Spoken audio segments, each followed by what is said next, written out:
So my name is Sherri Ly. For those who don't know me, I think most of you do, but it's Sherri. Last name is spelled Ly, Ly, and I'm one of the media relations managers here at Metro, and I'll be giving today's briefing. Just as a reminder to everyone, any of the matters related to the NTSB investigation are things that we can't discuss, and I'd have to refer you to NTSB. So any matters pertinent to that are subject to the NTSB investigation. So to update you on where we stand today, as of today, we have 40 trains that are in service. Of those 40 trains, we also have four that are operating to fill in the gaps if we have crowding or other unexpected maintenance issues and a train needs to be taken out of service. We've actually increased the number of trains this week by 8 trains. It's actually one more than we had as of yesterday, that we thought we would have yesterday, and 8 more than I should say last week. And that's an increase of 25% in the number of trains from Friday. Currently, this week, we added 40 more rail cars to that number. So that's 12 of our 2000 series rail cars, 24 of our 3000 series rail cars, and 4 of our 6000 series rail cars that were all added into service this week. As a result of all those additional rail cars that we have been able to put into service this week and the 8 additional trains that we have in service, our customers can expect to see improved reliability on all of our rail lines. That means that we can now run consistent service on the red line at 15 minutes, on the blue, orange, silver, and yellow lines every 30 minutes, and now on the green line every 20 minutes.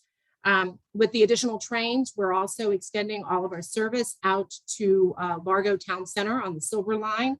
That is an increase of service by 50% between Capitol South and Stadium Armory, and double the service between Benning Road and Largo Town Center.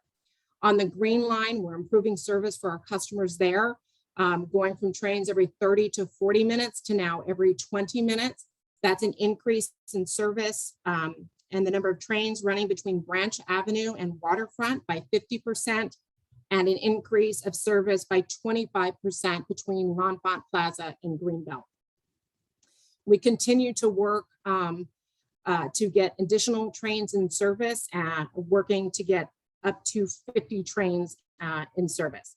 Our Shady Grove Yard, which we talked about, I think, with you last week, at our Shady Grove Yard, we have restored power there. We do have car maintenance crews that are there working to inspect rail cars and prepare them for passenger service as soon as we are able to get them into service and through that area where the Rockville Canopy replacement project is going on. As we've mentioned to you, we do have some logistical issues that we have to address to be able to make those tracks available so we can get those trains out of the Shady Grove Yard, but we are working to do that as quickly and as safely as possible. Our teams also continue working with the WMSC to put together that draft test plan for the 7000 series rail cars so that we can also get those back into service. And on that note, I'll take any questions.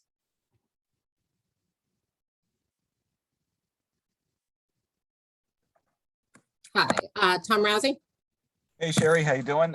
Thanks for doing this.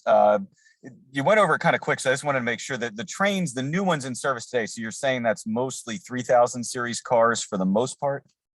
Yes, yes. Most of those are 3000 and 2000 series rail cars.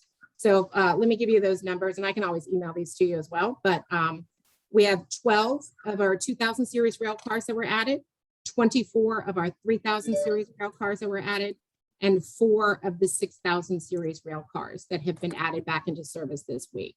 To recap again, Tom, because I might not have been clear at the very beginning, we now have 40 trains in service as of today. That's actually 1 more than we had anticipated yesterday, and a total of 8 more rail cars or trains in service than we had on Friday. And that is a 25% increase in the number of trains available for passenger service for our customers.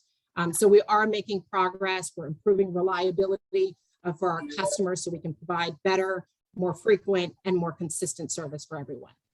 And you mentioned the work going on at Shady Grove. Ian had said last week you were hoping to have things built and maybe free those cars by the end of this week. Is that still the timeline, or could it take a little longer? We're still working to do that. The most important thing is we're getting ahead of things. We do have our car maintenance crews that are at the Shady Grove yard. We have the yard power restored there, so we can move those train cars around, get our car maintenance crews to get the inspections done, take care of any maintenance that's necessary on those rail cars so that they are ready to go for passenger service as soon as we are able to get them through. If you take a look at our, and I can send you this link, but if you take a look at our project page for our Rockville canopy replacement project, you can actually see all the effort that went into building out a platform and installing the new canopy infrastructure. So when you look at that and then look at the fact that you have to sort of take a lot of that apart to be able to open up the tracks again so that we can move trains through there, you'll get a sense of how much work has to be done to be able to get those trains out of the Shady Grove yard. But we are working as quickly as we can to try and get that done and as safely as we can to make those tracks available and get those trains into service. But we're not going to do that at the risk of safety. And so we're going to do that work as quickly, but as safely as we can. Okay, Justin? Sherri, has Metro turned in a plan to get the 7,000 series back into the Safety Commission? We're still working on that draft plan, Justin. And for us, it's about getting everything right. We want to get a draft plan that's based on all of the data and the available information that we have. And when we have that ready, we will submit that to the WMSC, and we continue to work on that. We understand that our customers are facing, significant waits out there for trains right now, and we continue to work to put more rail cars in service.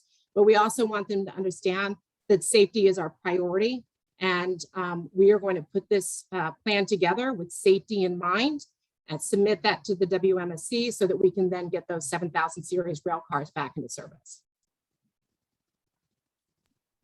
Thanks. You're welcome. Anyone else? I don't see any other hands up, but let me. Sherri. Yes. Hey, it's Adam Tuss. How are you? Good, thank you. How are you, Adam? I'm good. So in 2017, there was a request by the maintenance team to do a fleet-wide inspection of these 7,000 series rail cars. Do we know why that request for the wheel inspection was made?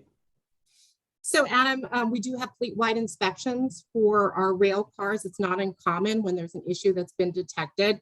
Over the years, we've had a number of inspections on our 7,000 series fleet, as well as our legacy rail car fleet as well. As to the specifics of this, I'd have to have some more details to look into that and provide more information. But anything in regards to the the current issues would be subject to the NTSB's investigation. Right, but is it kind of out of character for the maintenance teams to request their own inspection of the rail cars because they saw something that wasn't right?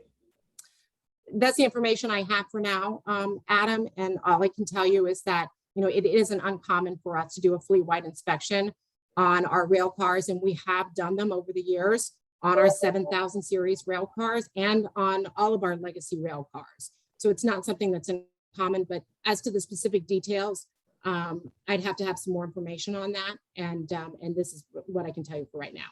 Okay, and just one last question on this. If a maintenance team did request, an inspection, isn't that something that the general manager would probably know about? I'll have to check on that for you, Adam, to see if I can get you some additional information. But this is information that I have at this time. And again, it's not something that's uncommon when there are issues that are found. And I'll have to check on you on the rest of that. Okay, thank you. You're welcome. Anyone else? I don't see any other hands up, but any other follow-up questions from anybody?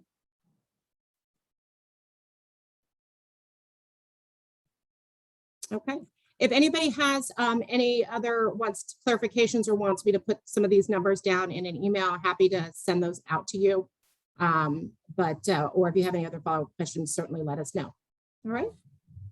Sherri, and Sherri, do you mind just once you get the Zoom link or whatever, just passing it along? Oh, yeah, absolutely. Yeah, we'll certainly send the Zoom link as soon as we have it for the folks that are television, as well as I think an audio link as well. Okay. Thanks, Sherri.